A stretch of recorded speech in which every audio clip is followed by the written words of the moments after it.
Shocking news. In an unprecedented move, the Nigerian army, along with Russian troops, has officially forced the U.S. military to leave Niger. The scene was like a thunderclap that tore through the global political sky. Africa exploded. Washington was stunned. The world was silent. This was not just a military event. This was a historic milestone. For the first time, a poor Sahel country that was once considered the backyard of the West dared to join hands with Moscow. Stand up straight and expel the world's largest military superpower. The question is, has Niger just started a new chain of dominoes for the entire continent? Or is this the spark that leads to a global confrontation? Backhand index pointing right. Don't just read. Comment, share, and discuss. Because from this moment, Africa has entered a new era. On June 7, 2024, the U.S. Africa Command AFRICOM officially confirmed the first flight of AC-17 military transport aircraft leaving Air Base 101 in Niamey, marking the withdrawal of U.S. troops from Niger. This was a major milestone because for many years, this base was considered the heart of the U.S. counterterrorism strategy in the Sahel. The official reasons given by Washington revolved around Niger's poor governance and coup leadership. But the reality was much more complicated, from the failure of the militarization strategy to the deep dissatisfaction of the Nigerian people with the continued influence of the West. Into that void, Russia stepped in, not just as a military ally, but as a new symbol of sovereignty. And this is where the epic story begins. No one thought that such a day would come so quickly. On the tarmac in Niamey, the night swallowed the giant C-17 transports, each rotor churning in the roar of a dying era. The American soldiers, who had once swaggered through the city like the ultimate authority, now packed up quietly. Their eyes downcast, avoiding the eyes of the locals. There was no farewell ceremony, no fireworks, just a heavy silence. This was no ordinary retreat. It was the collapse of an illusion that the West could rule the Sahel forever. For more than a decade, the United States had spent billions of dollars in Niger, building bases, deploying drones, training indigenous forces. They believed the Sahel was a chessboard they controlled. But an unexpected move turned that chessboard upside down, the arrival of Russia. Not by invading armies, but by a quiet but sure strategy, providing training, building air defenses, signing energy treaties, and above all, recognizing Niger's sovereignty. The image of Russian soldiers standing next to their Nigerian counterparts at the same base where American soldiers are packing up is a symbol of a quiet but decisive power transition. The world looks at the Sahel and realizes the unipolar order has fractured right in the heart of Africa. Niger, along with Burkina Faso and Mali, were once lands defined by poverty, war, and foreign military presence. More than 75,000 attacks have occurred across the continent in the past 2 decades, despite the anti-terrorist campaigns led by the United States and the West. Instead of security, people have seen bloodshed, devastated villages, and anonymous airstrikes that killed civilians. And then, a painful question resounds in the hearts of every Sahel citizen: if the U.S. presence is to protect us, why are we losing more and more? That question, repeated over and over again through each generation, becomes an angry drumbeat. It beats in Niamey, Ouagadougou, Bamako. It makes Gen Z youth take to the streets chanting, "Sovereignty or death." It makes young soldiers decide to turn the tables. And today, that drumbeat has led to a historic scene. American soldiers have to pack up, and the Niger flag flies proudly next to the Russian flag. But let's be clear, this is not just a withdrawal. This is a continent's rejection of an imposed model. The United States has put too much faith in the power of weapons, but has forgotten that security cannot be bought with bombs and bullets, it must be built with trust. With justice, with the recognition of human dignity. Russia has come in with a different formula: cooperation instead of domination, sharing instead of imposition. Yes, Moscow has its own interests. But in the eyes of the Nigerians, at least Russia does not speak the language of a ruler, but of an ally. That is why, when the American soldiers leave, the people of Niamey are coldly silent. When the Russians appear, they smile, wave flags, and chant, "Freedom. Sovereignty." The most important image was not on the runway, but on the streets of Niamey that night. Thousands of young people carried torches, chanted slogans, and painted graffiti on the walls: "Sahel belongs to us, sovereignty is not for sale." It was not just a protest. It was a generational oath that they would never let history repeat itself, that they would never bow to any superpower again. A young Nigerian, only 19 years old, shouted into the lens of an international television channel. They say we are poor, but we are not poor in spirit. They say we are weak, but our hearts are stronger than anyone. This is our land. This is our blood. No one can order us around anymore. That statement, echoing through the night, was the most eloquent answer to the U.S. withdrawal. This was not a failure of a strategy, this was a failure of an era. In the desert, where the moonlight obscures the endless sands, there is a strange scene. American and Russian soldiers pass each other in the base, their eyes meet, but not a word is spoken. It is the cold handshake of history, the moment when the Sahel becomes the symbolic battlefield of the 21st century, east and west face to face, but this time, the ground under their feet is no longer passive territory, but sovereign land that is being chosen by itself. If you feel your heart beating faster when reading these lines, if you believe that the moment when Niger and Russia together forced the U.S. to withdraw was a turning point in history, leave your thoughts in the comments section. Because history is not only written by those who hold guns, but also by those who witness and inspire each other. In the end, we need to realize a simple but great truth: the ultimate weapon of a nation is not missiles, not planes, but the will to regain sovereignty. When that will arises, no empire can stop it. That is why those hundreds of tons of C-17s left in silence, because before the spiritual strength of a nation, steel and bombs become meaningless. That night in Niamey, not only did the U.S. soldiers withdraw. That night, the darkness of dependence also withdrew. And instead, a new dawn of the Sahel was rising, where Niger was no longer considered someone else's strategic land, but its own home. The world had barely caught its breath after the night in Niamey, when the next morning, news reports came out in unison: U.S. soldiers officially left Base 101, making way for the Russian Nigerian forces. No one dared to believe their eyes. Major newspapers in New York, Paris, London ran bold headlines: America pushed out of the Sahel. Russia replaces the West in Africa, global order reversed from the Niger Desert. During the Cold War, Africa was the backyard where superpowers haggled, divided, built, and toppled governments. But this moment was different. An African people had risen up, and a Western superpower had quietly retreated. What shook Washington was not the loss of a base, but the loss of psychological control, the loss of the ability to convince African nations that the West was irreplaceable. On social media, within hours, the hashtag #SahelRises was spreading across Twitter, TikTok, Telegram. Young people from Dakar to Johannesburg, from Nairobi to Bamako were sharing the same message: if Niger can do it, so can we. At the Pentagon, urgent meetings were held. Generals tried to reassure the press that this was just a strategic adjustment, that the U.S. would reposition forces. But the truth was that they were being pushed into a passive position. Base 101 was more than just a logistics facility. It is an important link in the drone surveillance network that spans the Sahel. A springboard for the U.S. to influence regional politics. Losing this base, Washington also lost its eye to control the center of Africa.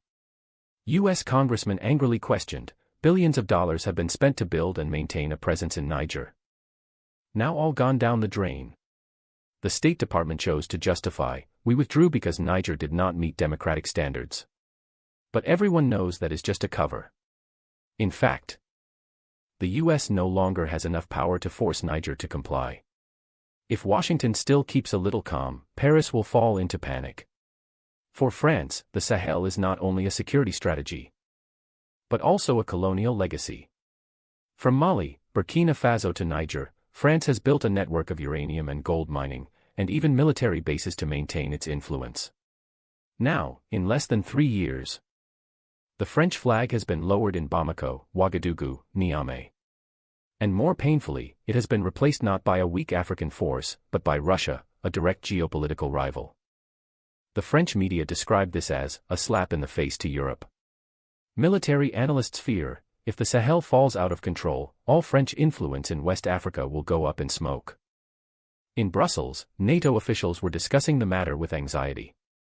They realized that this was not just a defeat for the United States and France, but also a sign of a series of dominoes falling. Today it was Niger.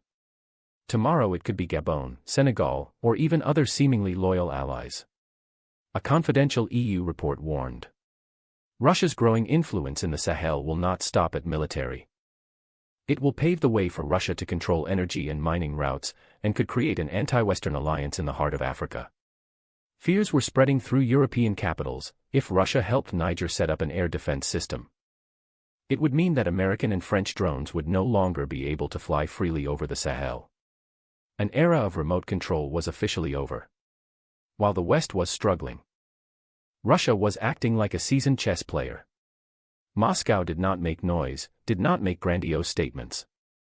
They just gently brought military experts, air defense systems, food aid, energy projects. They understood that to win in the Sahel, it was not just guns, but trust. A Russian general said at a closed meeting in Niamey, "We did not come to replace the US rule. We came to defend their blue sky with the Nigerians." Just one sentence, but it hit the psychology of many oppressed generations. The people of the Sahel saw in Russia an ally who listened, rather than a boss who gave orders. It was not just Niger that changed. In Burkina Faso, the young President Ibrahim Traoré immediately hailed the move as historic liberation. In Mali, the army announced that it would strengthen security cooperation with Niger and Russia. In Senegal, Gen Z organized online discussions. If Niger has pushed out the US, what kind of stranglehold can we escape from? Each country, each movement, is joining together in a wave of African awakening. And at the center of that wave is the Sahel, where the hot sands not only mark the tracks of armored vehicles, but also carve a message on the world map. Africa is no longer a chessboard, we are the players. If you feel that every heartbeat of this story is your own heartbeat, if you believe that the Sahel is rewriting history, please leave your thoughts in the comments section. Because your words, however small, are bricks in the common house of sovereign will. In the past, people called the Sahel a strategic periphery, a remote place for superpowers to experiment with policies. Today, the Sahel has become the front line of a new era. Here, the US and France have tasted defeat. Here, Russia is opening up opportunities. And here, millions of young people are affirming, this is our land. No one knows what tomorrow will bring. But one thing is certain, from the moment the US troops withdrew, the Sahel was no longer a land of domination, but the beating heart of freedom and sovereignty. Oh, hearts that are throbbing with the fate of Africa, listen to the bells ringing, not from an ancient cathedral in Paris, not from the splendid halls of FIFA in Zurich, but from the heart of Ouagadougou, where tens of thousands of young people are drawing a future that no one can imagine. But every step forward, every concrete block of the stadium rising like a monument, is a challenge.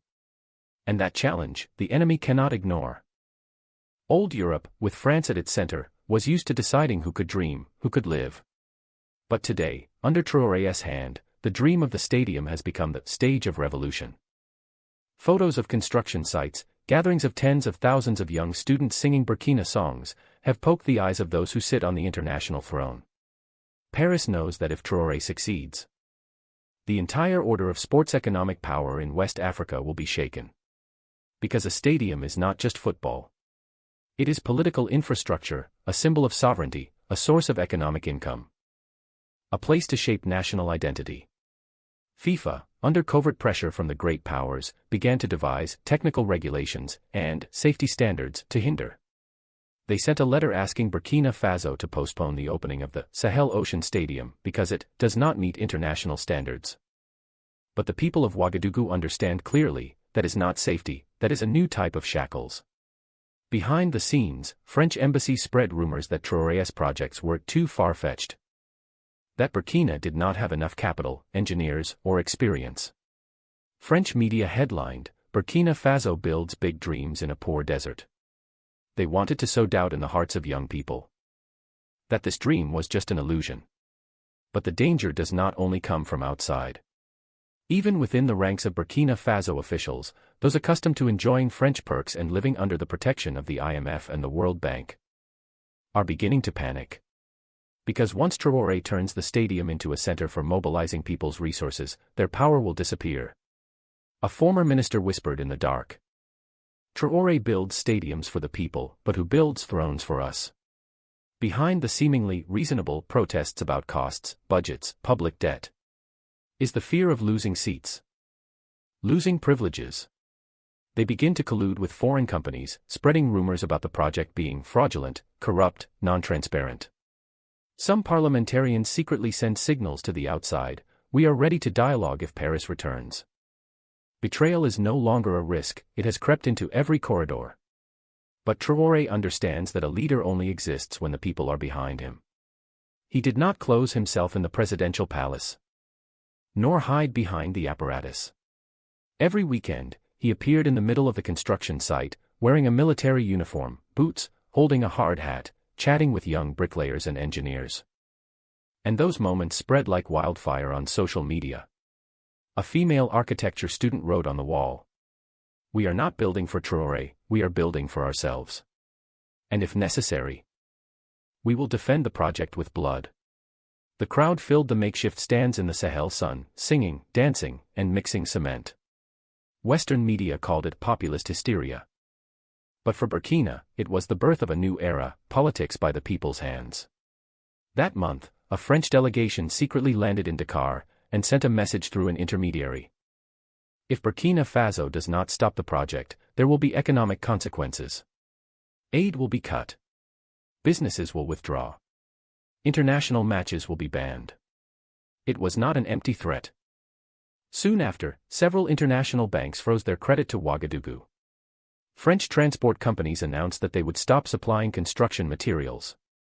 Some contractors were even threatened with sanctions if they continued to cooperate. But Traoré only smiled on national television. "If we have to build with the clay of our own hands, we will build. No empire can stop a people determined to rise up." That sentence became a slogan on the wall of every construction site, every classroom. The end of this fight is not just in bricks and stones. It is turning into a psychological war, a battle of faith. Burkina's youth believe that if they complete the stadium, they will prove the world wrong. But the old guard, both at home and abroad, wants to destroy the project to prove that Traoré is just a short-lived dream.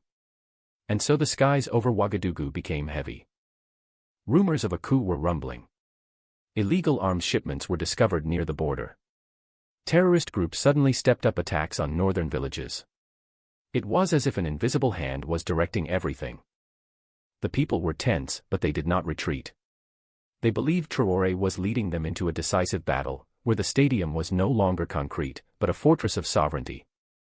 Before thousands of young people gathered in the square, Traoré raised his fist, his voice booming like a drum. "We are not building just for football. We are building a declaration: Burkina Faso will not bow down. And if the enemy comes, this stadium will be a citadel, where the young generation will swear not to submit." The cheers rose, mixed with the sound of the gem drum, reverberating throughout the streets. But amid the echoes, traitors were still lurking. Secret agreements with foreign powers were still flowing underground. The question hangs: can Burkina fulfill its dream before the dagger of betrayal is close to its heart? Loudspeakers stop and think: do you believe that a stadium can become the fuse that changes the history of Africa? If so, share this article, so that the whole world knows that Burkina Faso is not just building stone, they are building sovereignty. They are building a new soul for the whole continent. Before the whole world could guess Russia's reaction, a shocking news leaked from Ouagadougou, on the night Traoré sent a secret letter to Putin.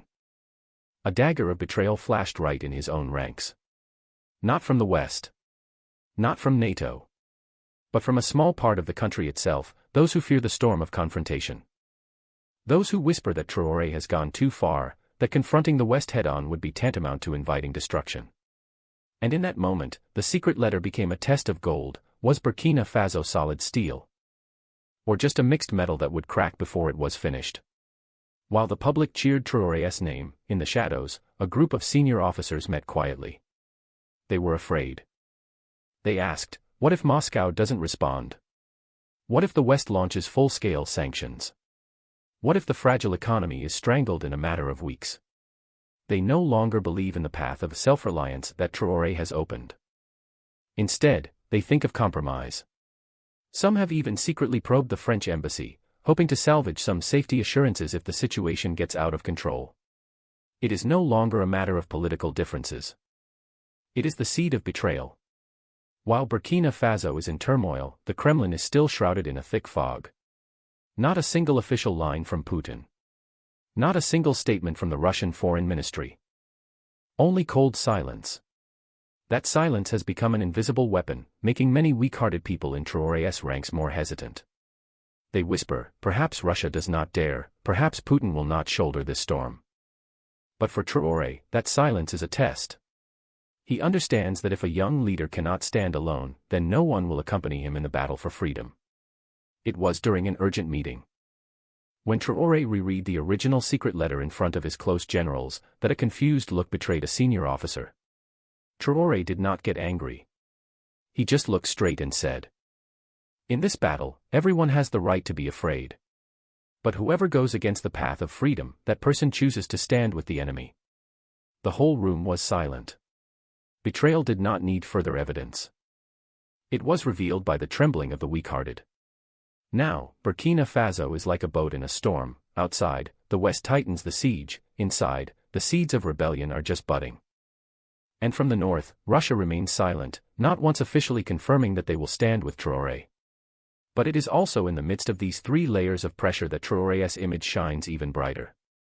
Because history has never been written by the safe. It only records the names of those who dare to put their fate on the chessboard. The big question now is no longer, how will Russia respond? But, will Traoré overcome his own inner darkness? Will Burkina Faso remain united before Moscow makes its official announcement? And will the secret letter, instead of saving him, become a torch that burns the ranks from within? That was the turning point. That was the tragedy and also the glory. In that moment, the world understood that this battle was not just between Traoré and the West. It was a fiercer battle, a battle between faith and fear in the hearts of men. Hourglass not done, and as the clock struck a new day, all of Africa held its breath. Would Putin from Moscow break the silence? Or would Burkina Faso face the storm of the century alone? There are moments in history when a decision, a hand, a call can change the fate of a continent. Ibrahim Traoré is not just the president of Burkina Faso today, he is a symbol. A banner, a living testimony to the desire for independence, freedom, and reconstruction. When darkness falls, when the enemy launches a covert attack, when even those who have sworn allegiance falter, it is Traoré's indomitable will and faith in his people that keeps him standing. But the story does not stop in Ouagadougou. It reverberates from Niger to Mali, from Accra to Kigali, from Nairobi to Johannesburg. It is a wake-up call: either Africa takes control of its future, or remains bound by the same chains. The choice now lies in the hands of each young generation, those who will continue to write the unfinished history. Remember, Traoré cannot stand alone against the system. True strength comes from millions of hearts speaking together, millions of hands clasped together. This is the time to speak up, the time to act, the time to choose the side of history. Backhand index pointing right. If you believe Africa deserves freedom, please like, comment, and share to spread the word. The future doesn't wait. It's calling us, right now.